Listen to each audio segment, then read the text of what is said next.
Bonjour les amis, cette semaine on arrive à la paracha Mishpatim, qui est une paracha très dense et qui est très particulière, c'est la première de ce style.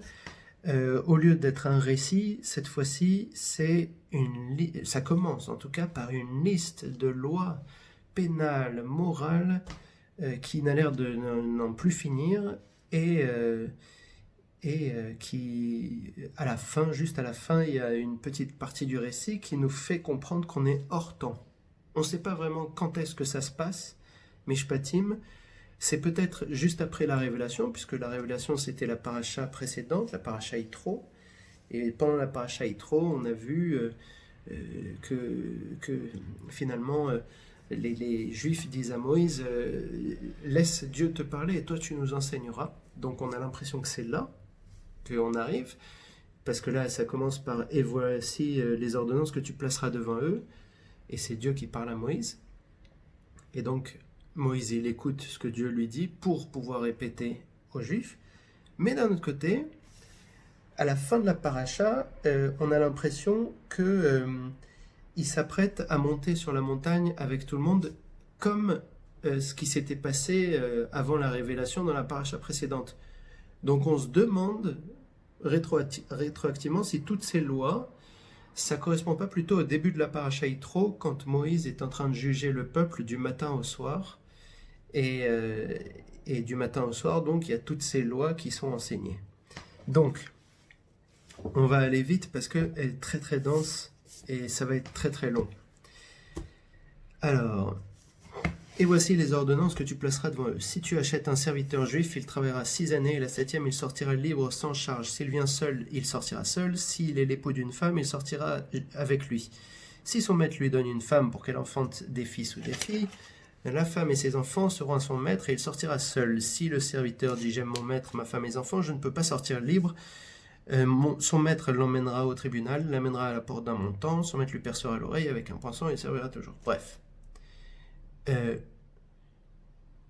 Donc, grosso modo, pour résumer, si on achète un esclave hébreu, ça marche que pour les esclaves juifs. Et quand on dit le mot esclave, c'est pas tout à fait esclave, vous allez le voir, parce que c'est pas un esclave qui a un maître, c'est plutôt presque lui qui dicte ses lois, donc c'est plutôt un serviteur, comme un roi a des serviteurs, lui c'est un serviteur. C'est-à-dire qu'il est considéré et puis son avis a une importance, vous allez voir. Donc, Rashi, il dit que ce cas-là, c'est que pour un esclave juif qui a volé.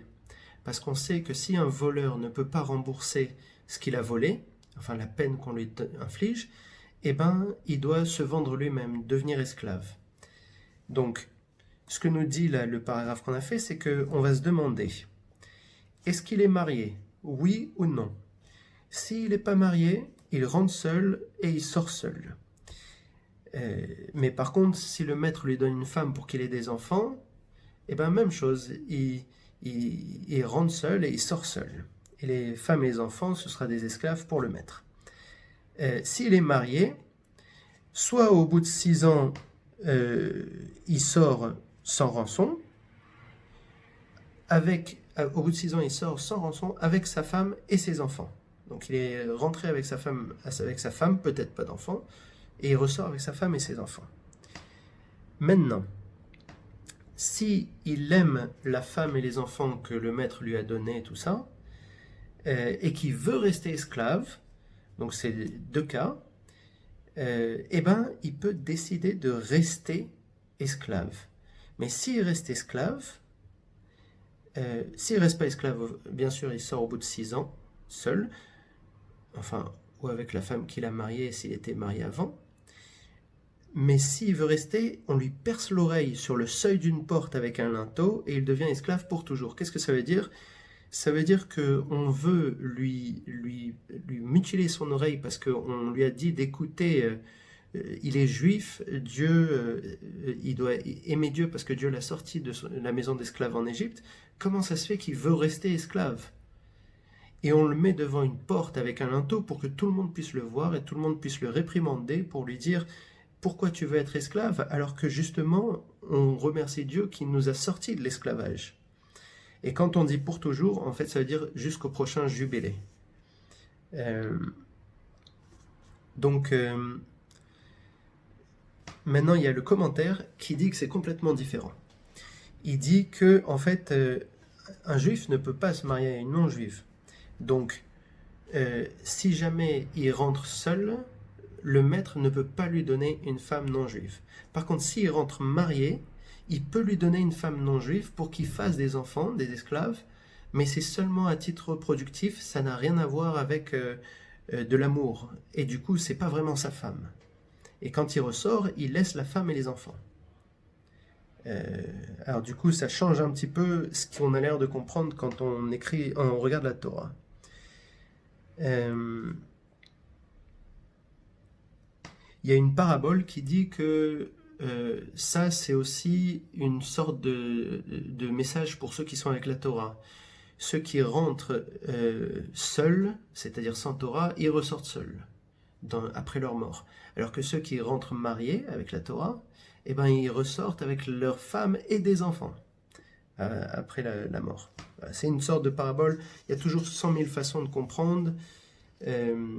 Et en même temps, vous allez voir avec des raisonnements a fortiori, on va voir que le cas qu'on voit très précis, en fait, ça regroupe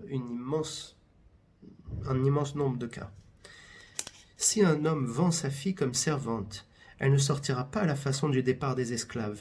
Si elle déplaît aux yeux de son maître et qu'il aurait dû la destiner à lui-même, il aidera à son rachat.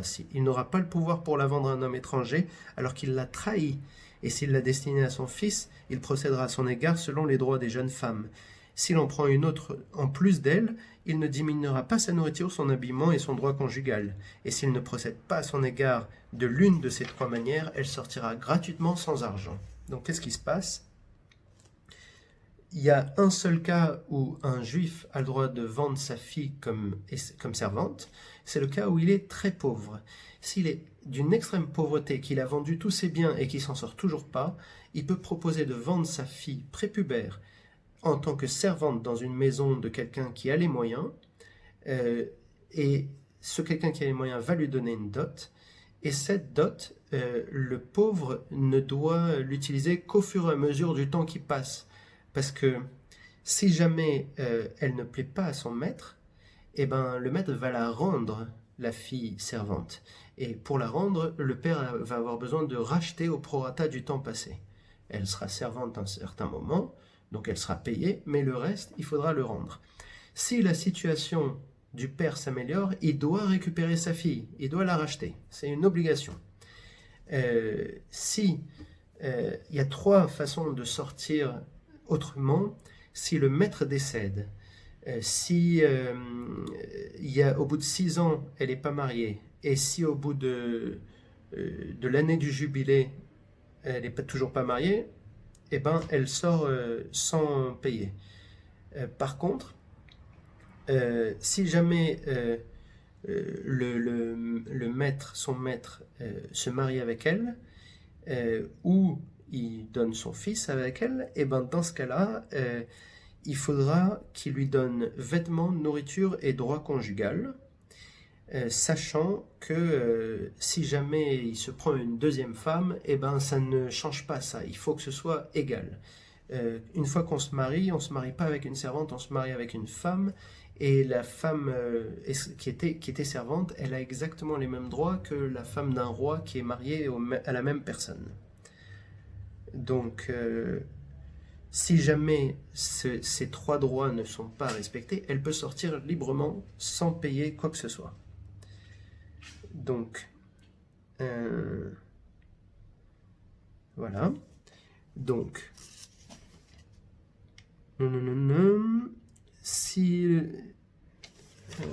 ok. Celui qui frappe un homme. Maintenant, on parle des meurtres à partir de là. Celui qui frappe un homme et celui-ci meurt, il sera assurément mis à mort. Et celui qui n'a pas tendu d'embuscade et Dieu l'a amené sous sa main, je te désignerai un endroit où il s'enfuira. Et si un homme agit intentionnellement contre son prochain afin de le tuer avec ruse, de mon autel tu le prendras pour mourir. Et celui qui frappe son père et sa mère sera assurément mis à mort. Celui qui enlève un homme et le vend, il s'avère qu'il a été dans sa main, sera assurément mis à mort. Celui qui maudit son père ou sa mère sera assurément mis à mort. Et si des hommes se querellent et qu'un homme frappe son prochain avec une pierre ou le poing, mais qu'il ne meure pas, mais qu'il tombe alité, s'il se relève et se déplace dehors de sa propre force, celui qui l'a frappé sera acquitté. Il paiera seulement pour le chômage et pourvoira à la guérison. Alors là, on dit que si jamais un homme frappe et tue, il y a deux cas. Soit c'est prémédité, dans ce cas-là, il est mis à mort. Et si on va voir plus tard que si c'est un esclave, il sera vengé par l'épée, donc il est aussi mis à mort. Et si c'est non prémédité, dans ce cas-là, il y aura des villes refuges dans tout Israël où il pourra se réfugier. Maintenant, s'il ne tue pas, à ce moment-là, sa victime, elle est alitée, elle a des problèmes de guérison, et ben, il doit rester en prison jusqu'à la guérison. Tant qu'il n'y a pas une guérison totale, il est enfermé. Et quand il est guéri, déjà il faut qu'il paye toute la guérison, il le fera guérir. Il doit payer le chômage, il doit payer la douleur, il doit payer la valeur des organes endommagés. Et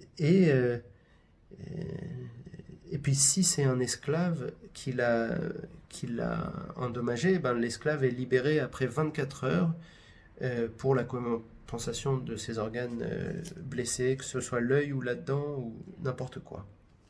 Vous allez voir ça plus tard. Il y a juste un passage où il dit celui qui agit intentionnellement afin de le tuer avec ruse, de mon autel tu le prendras pour mourir. Ça veut dire, si c'est un Cohen qui a tué avec ruse, tu vas aller jusque dans le temple pour aller le chercher et le mettre à mort.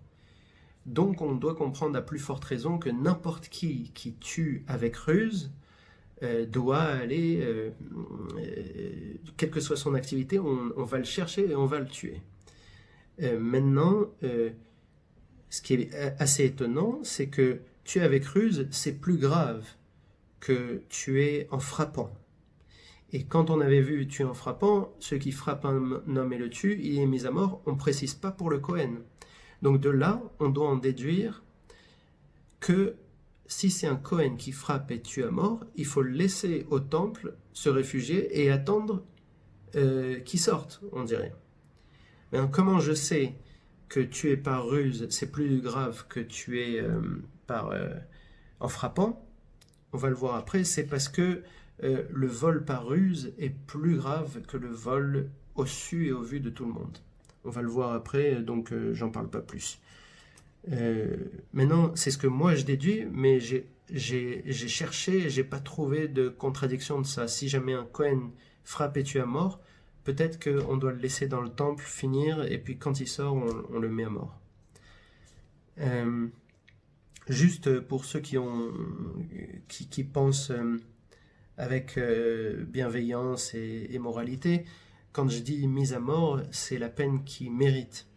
Mais cette mise à mort, c'est pas n'importe qui peut la donner, c'est le Sanhédrin, et le Sanhédrin ne peut prononcer une peine de mort qu'une fois tous les 7 ans, selon un avis, et une fois tous les 70 ans, selon un avis. Donc vous imaginez bien que celui qui tuera ne sera pas mis à mort. Peut-être qu'il sera mis en prison pour toujours, parce que le mort ne pourra jamais guérir, mais il ne sera pas mis à mort. Ou sinon, il y en a un qui sera mis à mort, et pendant 7 ans, tous les autres, ils seront en prison. Voilà. Maintenant, on parle de l'esclave, comme je vous ai dit tout à l'heure. Si un homme frappe du bâton son esclave ou sa servante qui meurt sous sa main, il sera assurément vengé, mais s'il survit un jour ou deux, il ne sera pas vengé, car il est sa propriété.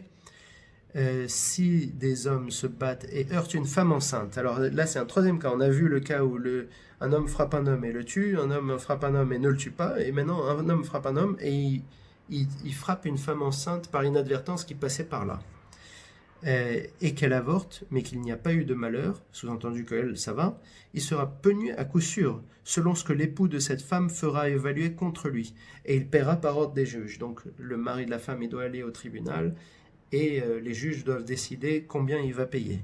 Et s'il y a malheur, donc si la femme est heurtée, tu donneras une vie pour une vie, un œil pour un œil, une dent pour une dent, c'est la fameuse partie, une main pour une main, pied pour pied, brûlure pour brûlure, blessure pour blessure, contusion pour contusion. Donc tout ce qui est vie, œil, dents, main, pied, c'est une perte de valeur. Tout ce qui est brûlure, blessure, contusion, c'est pas une perte de valeur. Mais chaque chose a son prix. Et quand on dit ça, en fait, c'est-à-dire que la personne qui a blessé la femme, elle va devoir payer le coût d'une vie, le coût d'un œil, le coût d'une dent, le coût d'une main. C'est un prix qui sera évalué par les juges. Donc quand on dit œil pour œil, dent pour dent, on oublie qu'on parle de deux personnes qui se querellent et qui blessent une innocente qui passe par là. Et en fait, c'est pas la vengeance, c'est pas il a fait ça donc il va être tué, non. Ou sa femme va être tuée. Non, c'est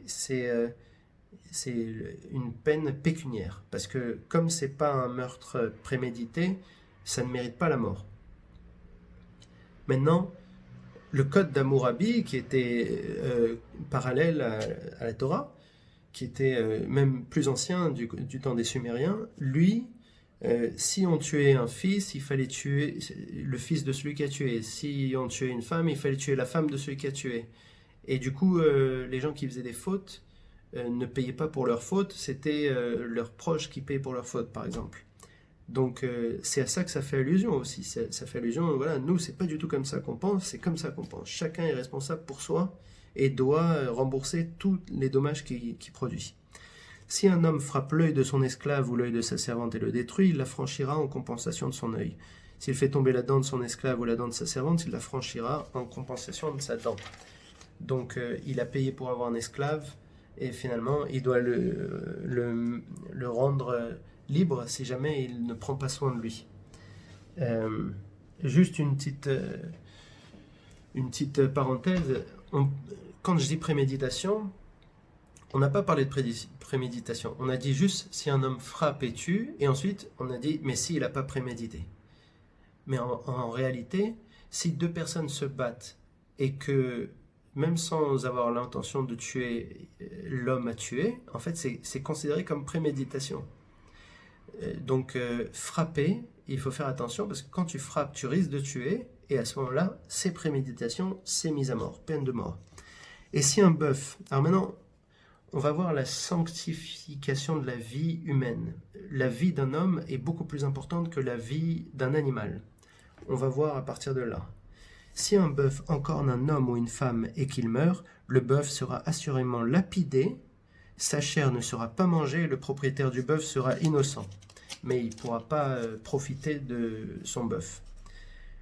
Et si c'était un bœuf ayant l'habitude d'encorner hier et d'avant-hier, et que son maître avait été averti mais qu'il ne l'a pas surveillé, et qu'il ait tué un homme ou une femme, le bœuf sera lapidé et le maître méritera aussi la mort. Quand un paiement de réparation lui sera imposé, il paiera en rachat de sa vie selon tout ce qui lui a été imposé.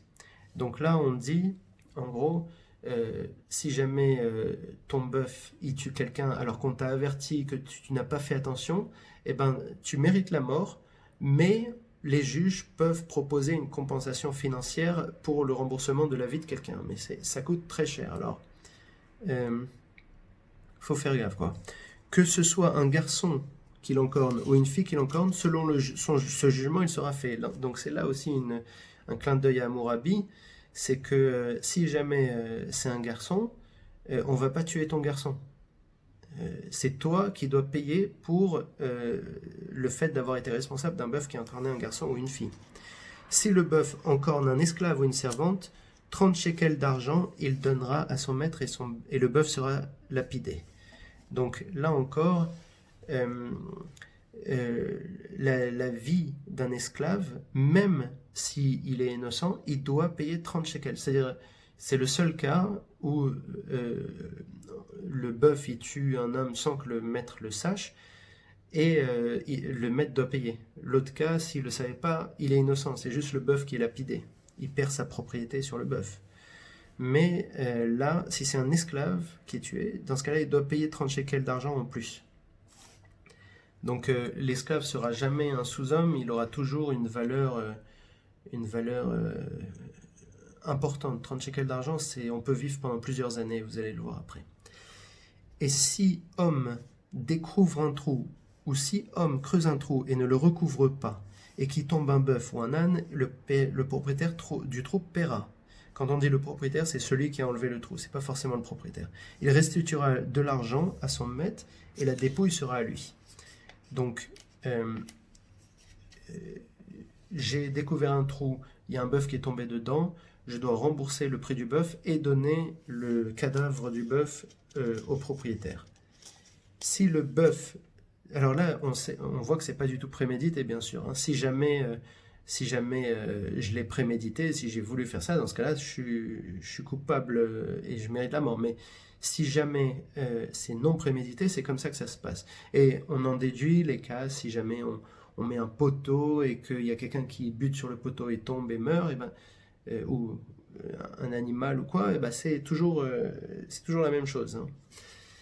Et si le bœuf d'un homme heurte le bœuf de son prochain et qu'il meurt, alors cette fois-ci, on a fait homme, bœuf, homme, et maintenant trou, homme, et trou, bœuf, et maintenant bœuf. Si un homme heurte un bœuf dans le prochain animal, ils vendront le bœuf vivant et se partageront l'argent, et la dépouille aussi, et ils se partageront. Donc qu'est-ce qui se passe? Disons qu'il y a un bœuf vivant qui vaut 100 et un bœuf mort qui vaut 10, disons. Eh ben, le propriétaire de celui qui a tué 100, eh ben, il devra vendre et le propriétaire de dépouille vendre. Donc au total, il y aura 110, il y aura 55 pour l'un et 55 pour l'autre. De telle manière à ce que la victime, le propriétaire de la victime, il est 55, donc 45 de plus de sa dépouille. Et le propriétaire de celui qui a le bœuf qui est vivant, eh ben, lui, il aura 55 au lieu de 100. Donc lui aussi 45 de moins. Donc les deux payent, entre guillemets. Mais ça, c'est seulement le cas où le propriétaire du bœuf coupable n'était pas averti que son bœuf était capable de faire ça. Mais s'il est connu que le bœuf ayant l'habitude d'encorner depuis hier et avant-hier, mais que son maître ne l'a pas surveillé, il devra assurément payer un bœuf à la place du bœuf et la dépouille sera à lui. Donc ça veut dire, si jamais il le savait, non seulement il rembourse la valeur du bœuf, mais en plus... il donne le cadavre. Restez avec moi parce que vous allez voir à la fin, c'est très sympa cette paracha. Si un homme vole un bœuf, un mouton ou un bouc, ou qu'il l'égorge et le vende, il paiera 5 pièces de gros bétail à la place du bœuf, 4 pièces de menu bétail à la place du mouton. Ça veut dire, si quelqu'un vole un bœuf et qu'il le vend ou l'égorge, il doit rembourser 5 bœufs. Si quelqu'un vole un agneau et qui l'égorge ou qui le vend, il doit rembourser 4 agneaux. Alors pourquoi cette différence? Il y a plein de raisons. Premièrement, c'est plus simple de voler un bœuf qu'un agneau, parce que les agneaux, ils paissent à côté, donc ils sont sous l'œil du gardien, alors que les bœufs, ils paissent de manière très éloignée, donc c'est plus lâche quelque part de prendre un bœuf. En plus, celui qui prend un bœuf, il le tire, alors que celui qui prend un agneau, il doit le porter, et en le portant, il s'humilie quelque part, et donc on prend en compte cette humilité, donc c'est un peu moins grave, c'est pour ça que c'est 4 agneaux. Et la troisième raison, c'est que l'agneau, ça appartient au propriétaire, mais le bœuf, ça aide le travail du propriétaire, parce que ça peut pousser des choses, ça peut porter des choses. Donc voilà. Et pourquoi c'est 4 et 5, c'est beaucoup? C'est parce que tout ça, c'est des moyens de subsistance du propriétaire. Donc, quand on vole quelque chose et qu'on le gâche, et que c'est un moyen de subsistance, c'est pas la même chose que quand on vole quelque chose qui n'est pas un moyen de subsistance, on va le voir après. C'est pour ça que c'est beaucoup plus grave. Et même chose, s'il n'a pas les moyens de payer, il devient esclave. Vous voyez comment tout se goupille. Et l'esclave, selon les Juifs, vous voyez, en fait, c'est juste remboursement d'une peine. Quelque part, c'est mieux d'être esclave que d'être en prison et de ne rien faire, surtout quand on est voleur. Parce qu'en prison, il y a des tueurs, il y a des violeurs, il y a des gens très bizarres, mais les voleurs, quelque part, ils ne devraient pas être mélangés à ces gens-là. Les voleurs qui n'ont pas les moyens, je parle. Les voleurs qui ont les moyens, ils doivent rembourser et après c'est quitte. Mais les voleurs qui n'ont pas les moyens, ils ont peut-être plus de grandeur d'âme que le tueur qui est dans la prison. Donc au lieu de les laisser en prison, le mec qui a frappé là, il est en prison aussi et il attend la guérison de sa victime. Et ben, au lieu d'être en prison, et ben, il va être esclave dans la maison de quelqu'un qui a l'argent et qui va le nourrir, qui va le vêtir. un autre truc que j'ai pas dit, c'est que quel que soit le crime, la personne n'est totalement innocentée, même à la fin de sa peine, que s'il a fait teshuva, c'est-à-dire s'il s'est excusé. Quelqu'un qui a frappé quelqu'un, qui a tout payé, qui a payé la guérison, tout ça, tout s'est bien passé à la fin, s'il n'a pas dit pardon à sa victime, il ne peut pas être témoin dans un procès, par exemple. Il n'est pas digne d'être témoin dans un procès, du coup, il n'est pas complètement innocenté. Il a la marque sur lui de frappeur violent. Si le voleur est découvert en train de creuser, qu'il ait été frappé et meurt, il n'y a pas d'effusion de sang à son sujet. Alors ça veut dire, en gros, si vous avez un voleur qui rentre en effraction en pleine nuit, il est possible qu'il est prêt à vous tuer s'il vous trouve. Dans ce cas-là, vous le tuez, il n'y a pas de souci. Il n'y a aucun souci si vous le tuez, sauf si c'est votre père. Apparemment, un peu plus tard, vous verrez que le père n'est pas capable de tuer son fils. Donc on imagine que si le voleur qui rentre par effraction, c'est le père, c'est interdit de le tuer si on sait que c'est le père, bien sûr. Si le soleil a brillé sur lui et qu'il y a effusion de sang à son sujet, il paiera. S'il n'a rien, il sera vendu pour son vol. Quand on dit le soleil a brillé sur lui, c'est qu'il est venu, il a volé devant tout le monde, et tout le monde a su qu'il venait pas pour tuer, il venait juste pour voler. Donc dans ce cas-là, il faut payer si on le tue. Sinon, il faut le vendre pour son vol. Si l'objet du vol a été trouvé en sa possession, soit un bœuf, soit un âne, un mouton vivant, il paiera le double. Alors vous voyez, là, c'est un peu différent. C'est les moyens de subsistance, mais il ne les a pas égorgés ou vendus. C'est s'il a volé, après on les a retrouvés, on lui les rend, c'est le double. Seulement. Et c'est la même chose pour tous les vols. Tous les vols qui n'entraînent pas un gâchage de la propriété. Si un homme fourrage un champ ou un vignol, qu'il lâche son bétail, qu'il fasse perdre dans le champ d'autrui, il paiera le meilleur de son champ et le meilleur de sa vigne. Si un feu sort et se trouve des ronces, tout ça c'est inintentionnel, et qu'une meule et une moisson sur le pied, ce champ soit consumé, l'auteur de l'incendie paiera les dommages. Si un homme donne à son prochain de l'argent ou des ustensiles à garder, qu'il soit volé de la maison de cet homme, si le voleur est découvert, il paiera le double, comme je vous l'ai dit. Si le voleur n'est pas découvert, le maître de maison s'approchera du tribunal pour juger qu'il n'a... Alors bon, cette partie-là, je ne vais pas vous la lire, mais je vais vous la résumer parce qu'elle est très complexe. Et je l'ai simplifiée de telle manière à ce que vous puissiez la comprendre très facilement. Donc, c'est ici. Alors, il y a 4 sortes de biens qui peuvent être volés indirectement. Donc, soit A confie à B un objet et cet objet est volé. Soit A confie à B mais il paye pour que B garde l'objet et il est volé. Soit B demande l'objet, c'est-à-dire A prête à B gratuitement et l'objet est volé. Soit A loue à B, c'est-à-dire que c'est la location, B paye pour pouvoir emprunter le bien et il est volé. Donc vous voyez la progression.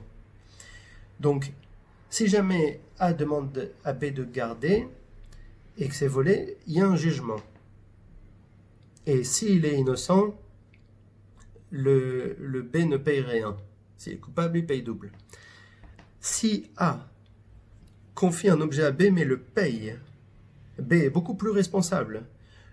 Donc là, il faut que B prête serment, il jure qu'il est innocent, et ensuite il rembourse, sauf si le bien est déchiqueté et que les témoins confirment. C'est-à-dire, si jamais j'ai confié un bœuf à garder et j'ai payé, et qu'il y a un loup qui est arrivé, et qu'il a déchiqueté, à ce moment-là, c'est cas de force majeure, la personne ne pouvait pas sauver le bœuf, parce qu'il y avait ce loup qui attaquait le bœuf. Donc dans ce cas-là, il est innocent, et c'est en dehors de sa volonté, c'est comme ça. Maintenant, si A prête à B, c'est-à-dire que B a besoin et je te le prête, Alors dans ce cas-là, c'est beaucoup plus grave.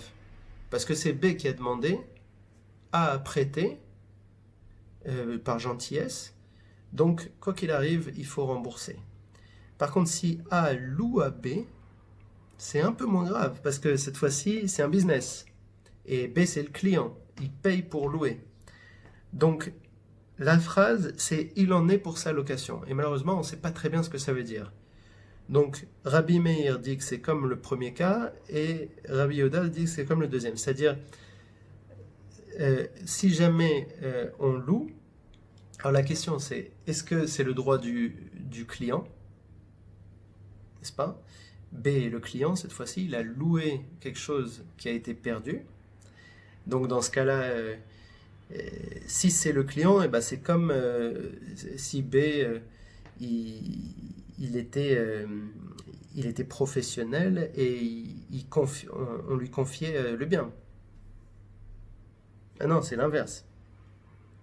Donc Rabbi Meir il dit que voilà, tu as loué, donc dans ce cas-là, tu es jugé, tu payes double si tu es coupable et rien si tu es innocent. Mais Yehuda il pense que c'est plus dur quand même que ça, donc il dit tu dois faire un serment et rembourser sauf cas de force majeure.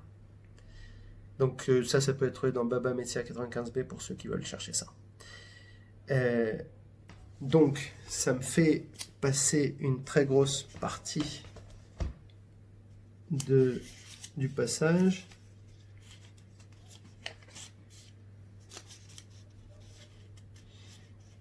Alors maintenant on arrive. Cas de séduction. Si un homme séduit une vierge qui n'était pas fiancée par les Kiddushim et qui cohabite avec elle, il la nantira d'un contrat de mariage comme épouse. Si son père refuse de la lui accorder, il pèsera de l'argent selon le contrat de mariage des vierges. Alors ça pose le problème suivant. Imaginons que quelqu'un a séduit, n'a pas violé, mais il a séduit une vierge, donc qui n'a pas été encore fiancée, et donc elle appartient à personne. Si jamais elle avait été fiancée, dans ce cas-là, c'est l'adultère, c'est la peine de mort, on verra plus tard. Mais si c'est une vierge qui n'a pas été fiancée, à ce moment-là, il l'a séduite, et ça correspond un petit peu au détournement de mineurs chez nous. En gros, ce qui va se passer, c'est que on a besoin de l'accord du père. C'est-à-dire que peu importe ce que dit la fille, même si la fille voulait, elle n'a pas l'âge pour décider. Donc, on prend en compte ça. Si le père est d'accord, on va fixer une dot, le coupable va payer et il va se marier. Mais bien sûr, il faut que la fille soit d'accord. Et il faut que la fille et le père soient d'accord. Et si le père n'est pas d'accord, eh ben, il va devoir payer pour la virginité. Vous vous rappelez, l'esclave c'était 30 shekels d'argent, là c'est 50 shekels d'argent. C'est plus. Donc c'est le prix aussi d'un viol d'ailleurs. Que ce soit un viol ou un détournement de mineur sans l'accord du père, et le père n'est pas d'accord, 50 shekels d'argent, sachant qu'avec 50 shekels d'argent, dit Eli Munk, on peut vivre 8 ans en s'habillant et en se nourrissant. Donc c'est une grosse somme d'argent.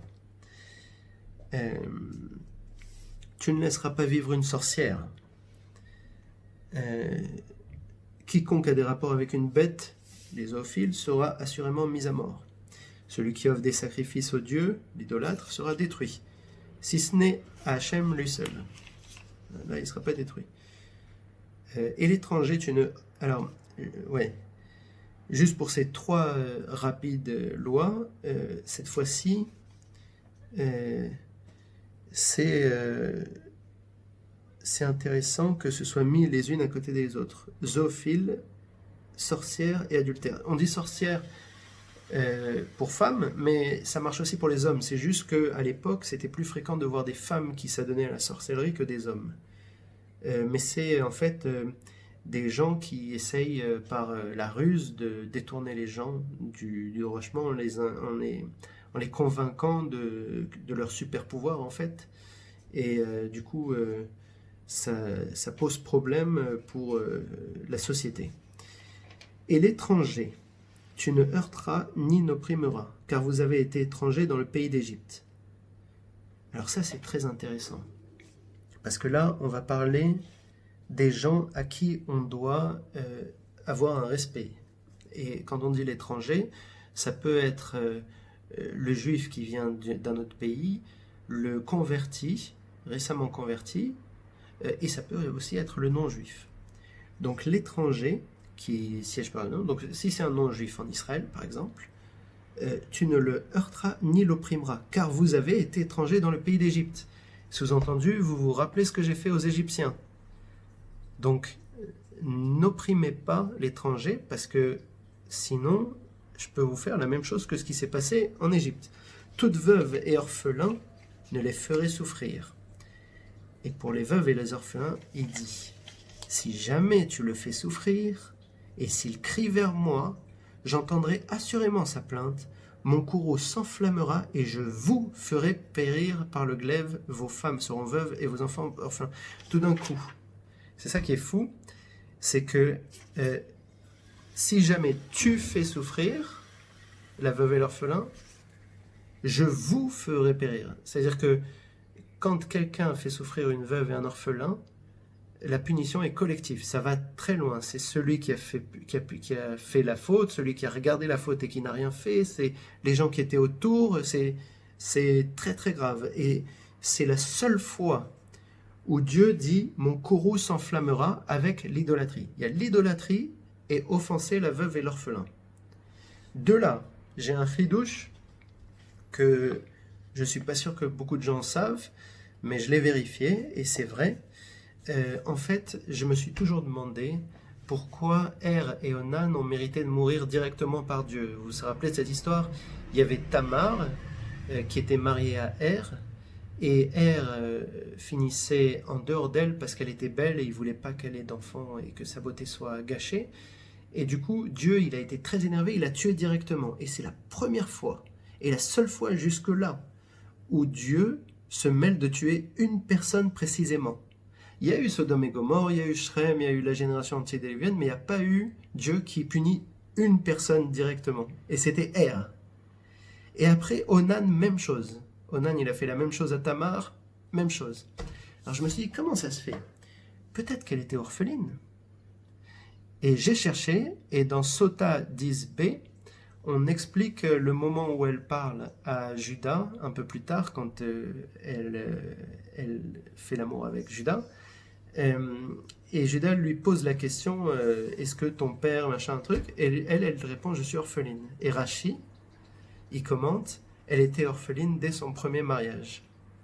Donc, par intuition, j'ai trouvé quelque chose de vrai, c'est que pourquoi Er et Onan ont été tués? Pas pour leur faute, mais parce qu'ils ont fait la faute envers une orpheline.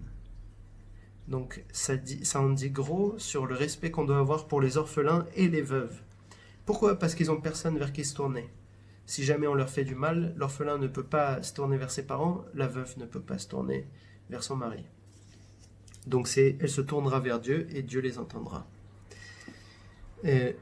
Quand tu prêteras de l'argent à quelqu'un de mon peuple, la troisième personne, donc il y a l'étranger, la veuve et l'orphelin, et le pauvre maintenant. Quand tu prêteras de l'argent au pauvre qui est avec toi, ne te conduis pas envers lui comme un créancier, ne lui imposez pas d'intérêt.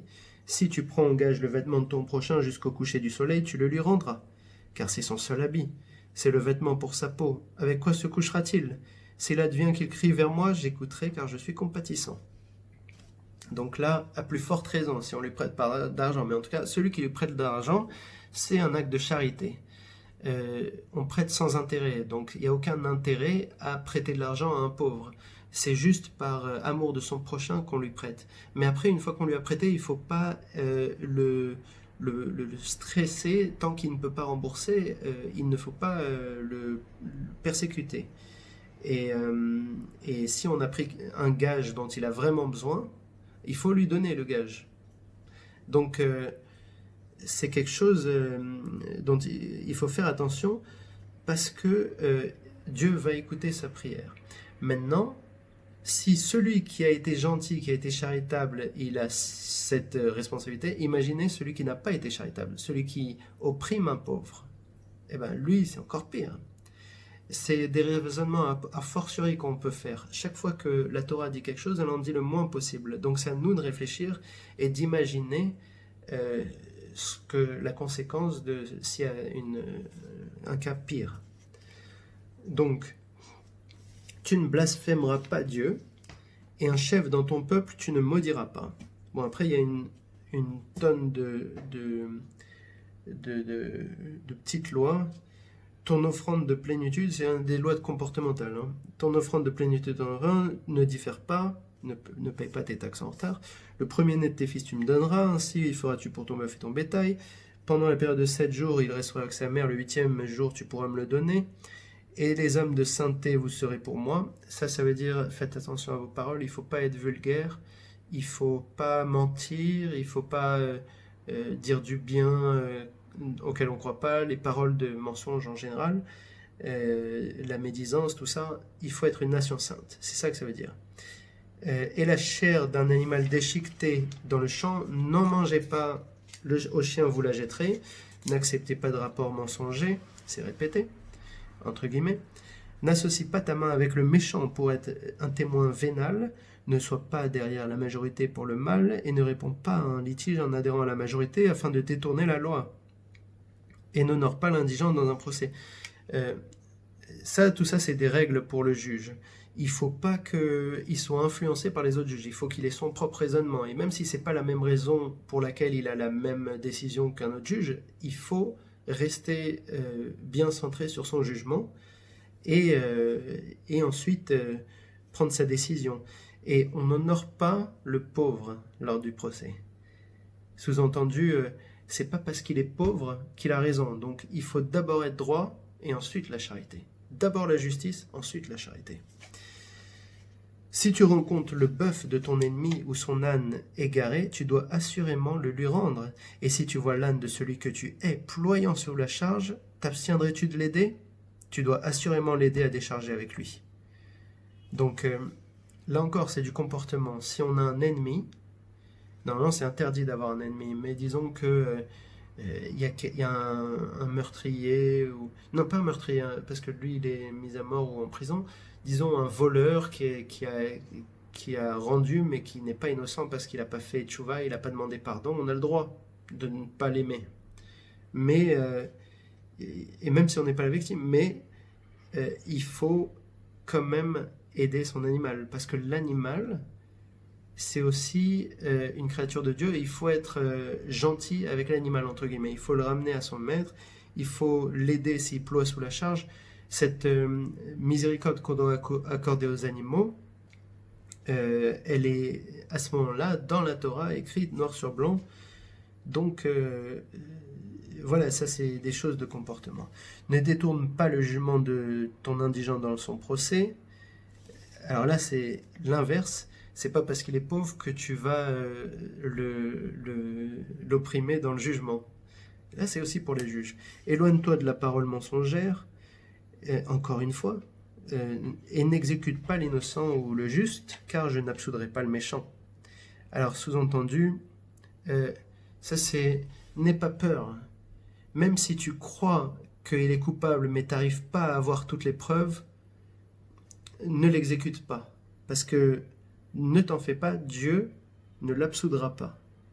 C'est-à-dire que si jamais on sait pertinemment que c'est A qui a tué B, mais qu'on n'arrive pas à le prouver, il n'y a pas de témoin, il a bien fait son truc et on n'arrive pas à le confondre, il l'avoue pas, tout ça, et bien à ce moment-là, on est obligé de le relâcher.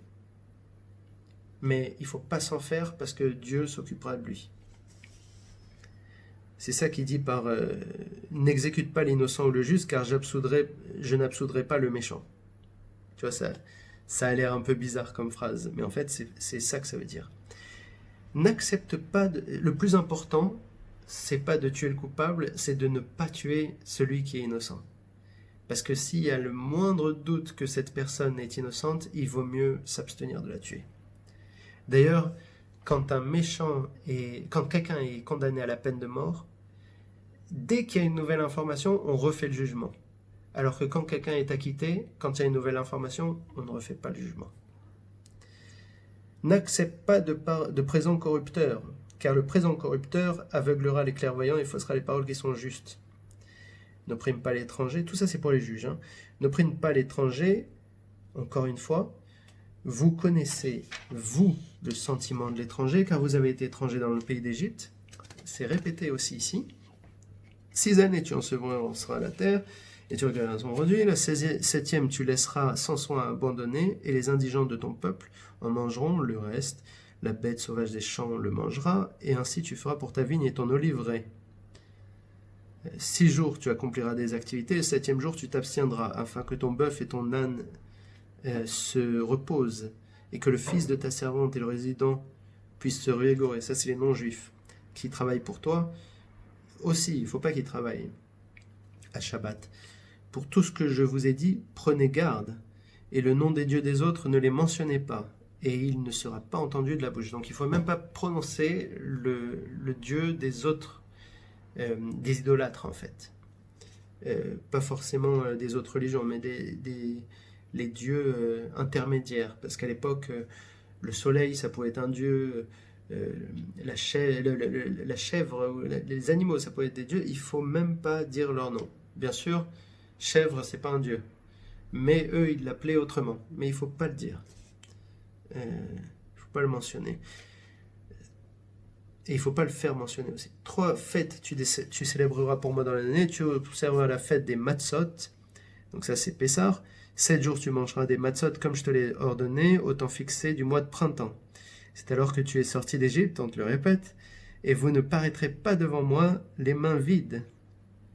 Et la fête des moissons, ça c'est Shavuot, les premiers fruits de ton labeur que tu as semé dans le champ, à la fête de l'engrangement de l'année, quand tu rentreras ton travail en champ. Donc dès que dans votre champ vous voyez le tout premier fruit, vous lui mettez un ruban rouge, et ce fruit-là, il sera donné au Kohen.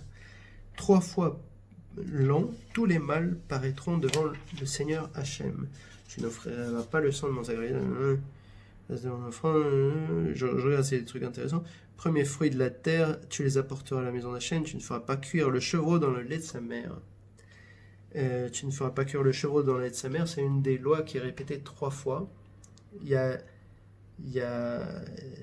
plusieurs lois qui sont répétées. Celle-là, elle est répétée 3 fois.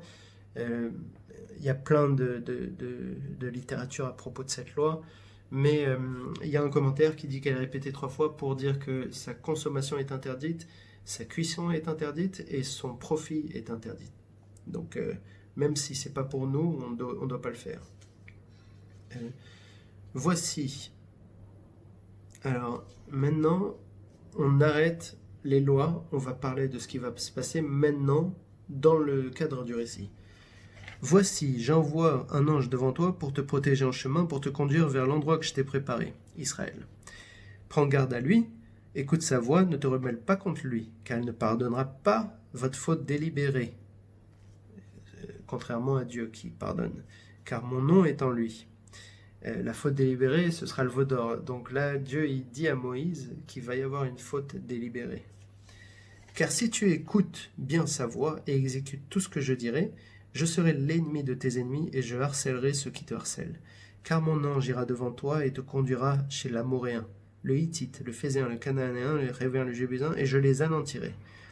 Ne te prosterne pas devant leurs dieux, ne les sers pas et n'agis pas selon leur rite. Au contraire, tu les mettras en pièces et tu briseras leurs stèles.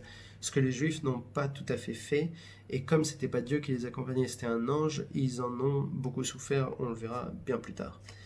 Vous servirez Hachem votre Dieu, et il bénira ton pain et ton eau, et je retirerai la maladie de ton sein.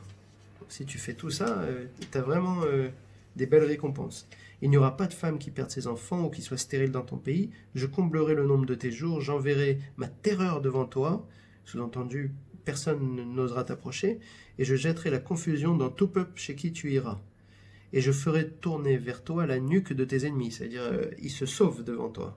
Ils te montrent la nuque, ils se sauvent. Donc les ennemis. J'enverrai devant toi l'essaim de frelons qui chassera le machin. Je ne chasserai pas devant toi une seule année je chasserai pas tout le monde en une seule année de peur que la terre ne soit désolée et que les bêtes sauvages du champ se multiplient contre toi. Petit à petit, je les chasserai de devant toi, jusqu'à ce que tu fructifies et que tu fasses du pays ton héritage. J'établirai la frontière depuis la mer des Joncs jusqu'à la mer des Philistins, c'est-à-dire l'Euphrate. Ouais. Depuis le désert jusqu'au fleuve, pardon. Depuis la mer des Joncs jusqu'à la mer des Philistins, et depuis le désert jusqu'au fleuve. Ce fleuve, c'est l'Euphrate. Car je livrerai les habitants de la terre entre vos mains, et tu les chasseras de devant toi. Alors la mer des Joncs, c'est la mer qui s'est ouverte, donc on a l'impression que le Sinaï, il devrait faire partie d'Israël, n'est-ce pas? Tu ne contracteras pas d'alliance avec eux ni avec leur Dieu. Ils ne resteront pas dans ton pays, de peur qu'ils ne te fassent fauter contre moi. Tu servirais leur Dieu, car ce serait un piège pour toi. Voilà, il ne faut pas faire d'alliance, même s'ils sont sympas, les Cananéens. C'est à l'époque, hein, ils n'existent plus.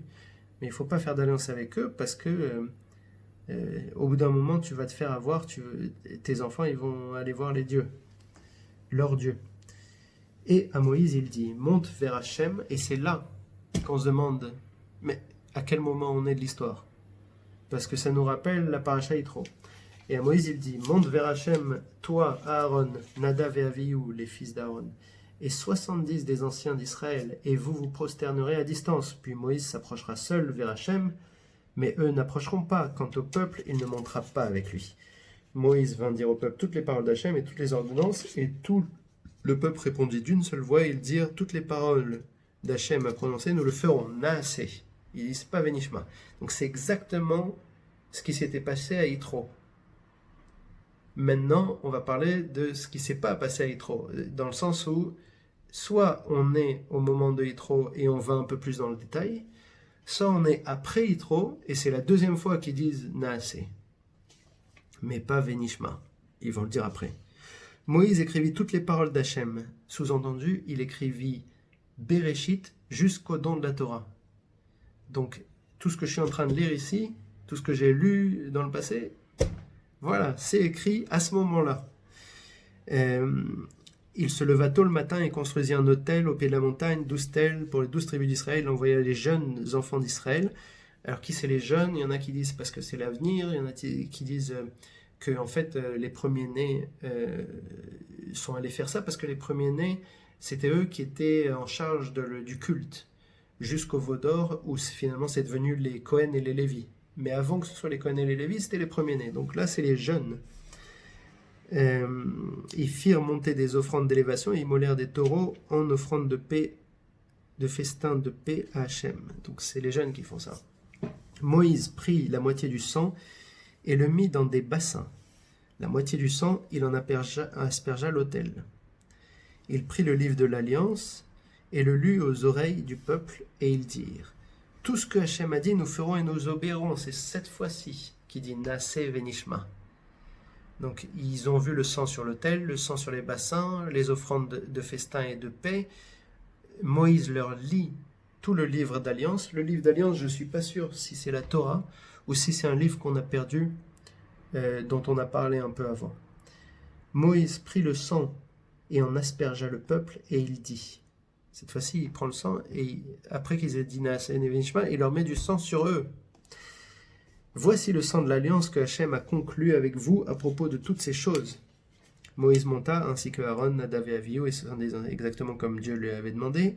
Ils virent le Dieu d'Israël, et sous ses pieds il y avait quelque chose de semblable à la brique de saphir, qui rappelait la brique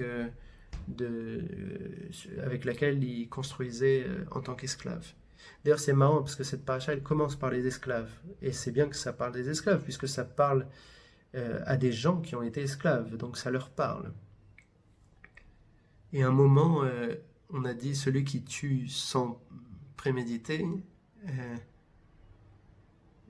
il devra s'enfuir dans une ville de refuge. Et ça parlait à Moïse, parce qu'il avait tué un Égyptien.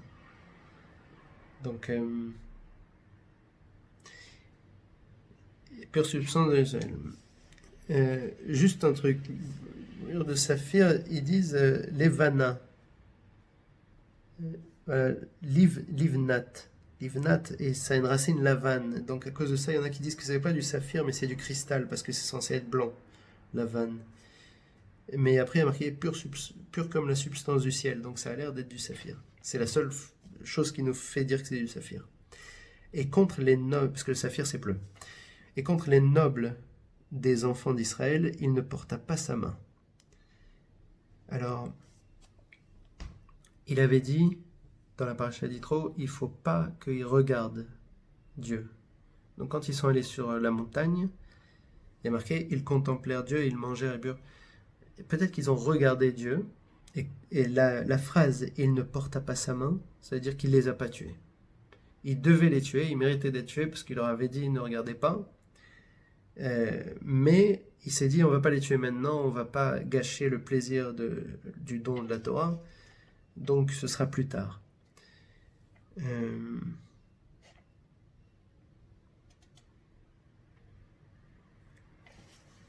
Il y a des...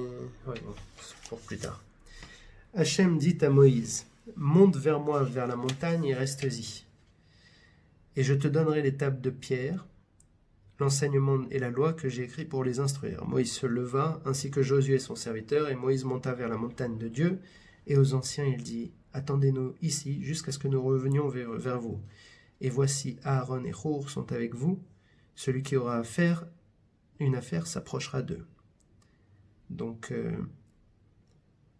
c'est au plaignant, quand il y a quelqu'un qui a un problème, c'est à lui d'aller voir le tribunal. Moïse monta vers la montagne, et la nuée recouvrit la montagne. La gloire de Hachem résida sur le mont Sinaï, et la nuée recouvrit durant une période de 6 jours. Il appela Moïse le 7e jour au milieu de la nuée. Donc il a besoin de 6 jours pour voir Dieu. Il doit attendre 6 jours avant de rencontrer Dieu. Et l'aspect de la gloire d'Hachem était comme un feu dévorant au sommet de la montagne aux yeux des enfants d'Israël. Moïse parvint au milieu de la nuée et monta vers la montagne. Et Moïse fut sur la montagne 40 jours et 40 nuits. Donc du 7 Sivan au 10 Tishri. Voilà. Je vais, comme d'habitude, regarder si j'ai pas oublié quelque chose. Ouais, alors comme j'ai un peu de temps, je vais en profiter pour dire que on a vu les 10 commandements à la paracha précédente, et on avait peut-être dit, je sais pas si je l'ai dit, mais il y a une sorte de progression. Dans les 5 premiers commandements qui sont la relation avec Dieu, on commence par la pensée, ensuite la parole, ensuite l'action et ensuite le comportement. Et les 5 commandements qui sont pour les relations à autrui, on commence par le comportement, ensuite l'action, ensuite la parole et ensuite la pensée. Et la Parashat Mishpatim, elle est basée que sur les relations avec autrui. C'est pour ça qu'on commence par le comportement, comment on se comporte avec un esclave, par ensuite les actions, celui qui tue, c'était quoi déjà? On parlait, ah oui, dans le comportement aussi le père qui vend sa fille, celui qui tue, donc c'est l'action, le bœuf qui tue alors que le propriétaire savait, ça c'est la non-action, le cas de vol, ensuite c'est la parole, alors ça, donc par exemple celui qui a séduit la vierge non fiancée, la sorcière, le sacrificateur idolâtre, celui qui offense et qui opprime l'étranger, la veuve et l'orphelin et le pauvre. Et ensuite, on parle de la pensée. N'outrage pas Dieu, ne maudis pas le prince de ton peuple, ne retarde pas l'offrande, etc. Donc, il y a une correspondance intéressante à étudier, qui prendrait beaucoup de temps, mais entre la deuxième moitié des tables de la loi et Mishpatim pour la partie loi. Maintenant, bien sûr, je ne vais pas le faire ici parce que ça prendrait énormément de temps, vous imaginez bien. Mais je trouve que c'est une idée intéressante. Voilà. Je vous souhaite une bonne soirée moi je vais aller me coucher et Shabbat Shalom.